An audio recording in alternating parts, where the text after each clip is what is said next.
上次和朋友们分享过我们在槟城租的房子，大家都非常感兴趣，但同时也表达了小小的不满，说怎么能几张照片就打发了，应该多拍点视频呀。那么今天索性就槟城租房的话题好好聊聊吧。我们是旅居马来西亚的中国家庭，19年初从上海国际搬家去吉隆坡，在吉隆坡的2年间，有穿着人字拖大街小巷寻找美食的乐趣，有领着孩子一起找房子看学校的忙碌，也有慢慢疫情起来后看着街上人越来越少的无奈。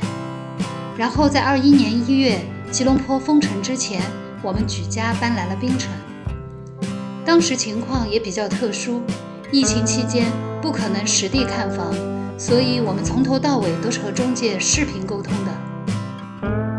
记得当时视频中，我就是看到了这个泳池和泳池中嘻嘻哈哈的孩子们，觉得非常心动。现在我们在这里已经住了快3年了，如果不出门，来的最多的也就是5楼。这里有孩子们非常喜欢的乒乓室、儿童游乐场，每天放学后，这里就是孩子们的天堂。当然少不了游泳池，也有大人们喜欢的健身房、户外步道。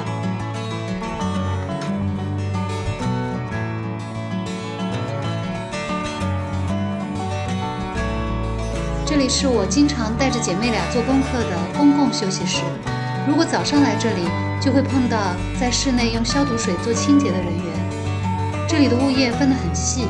门房、泳池、休息区都会有专门保安负责，保洁也会细分到绿化、泳池、楼道、车库。每次迎面碰到，不论是保洁或是安保，对方都会朝你报以友好而羞赧的笑容，让你觉得很安心。小区分 A 栋和 B 栋，配备了16台电梯，所以平时出门很少碰到邻居。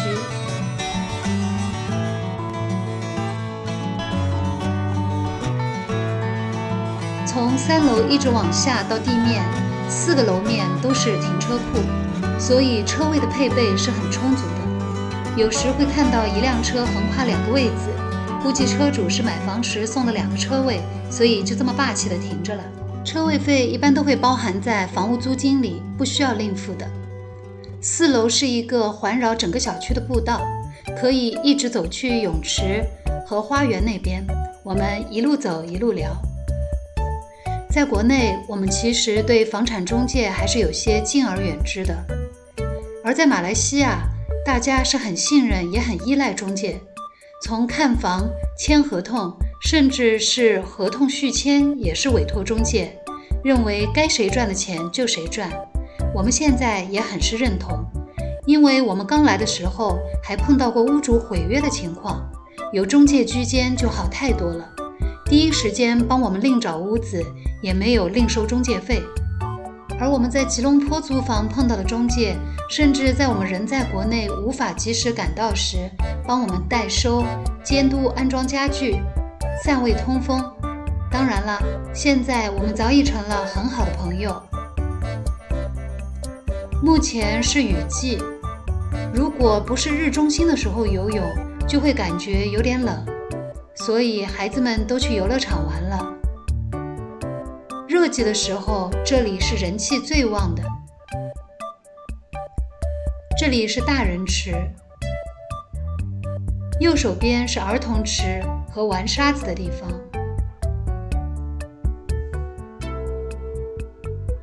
旁边一字排开的躺椅，经常会有外国人特意移开太阳伞，在这边日光浴。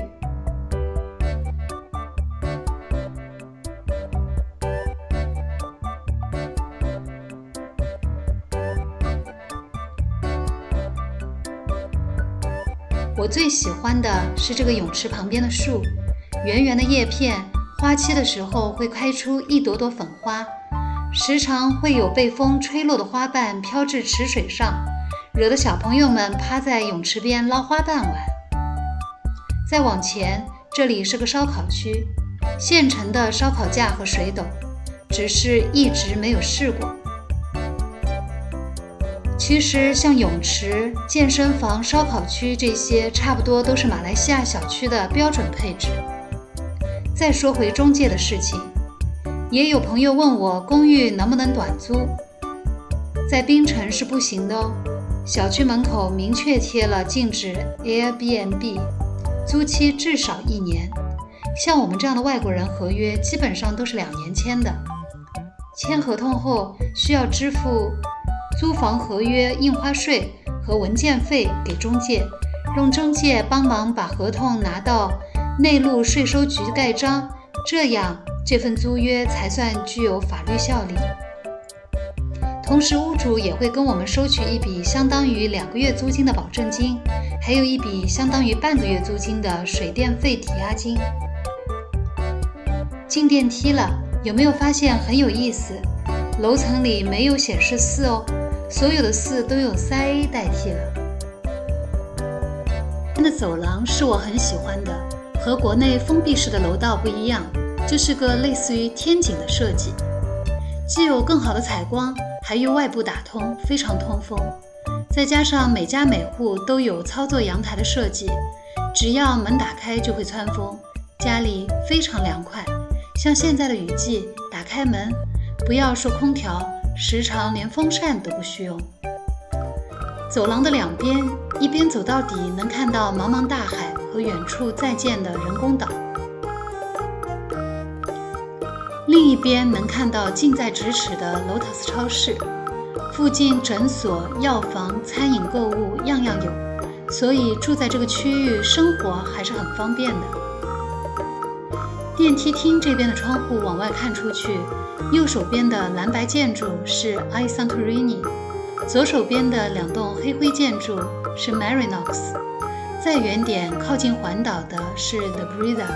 还有很多地屋。其实这个国际社区的租房选择面也还是蛮多的。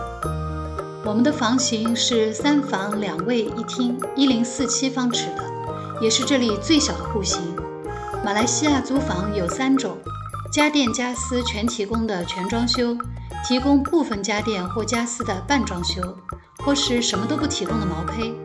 因为我们当时的打算就是常住，所以选择了毛坯，价格一般2000到2200马币可以搞定。但这里的毛坯和国内不一样，除了没有家具和家电，地板、厨房什么都是做好了的，空调、电扇、窗帘也都有。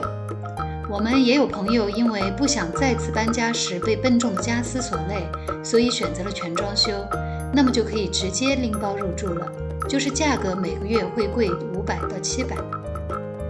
刚刚5楼的泳池，从家里的阳台远远望下去，好像一块翡翠。稍远处是红顶白墙的小独栋，再往前是我们平时经常去的邮轮码头。左边的红色尖顶高楼是这区最贵也是最临海的小区 Quayside， 再远就是蓝宝石般的海面和白云朵朵。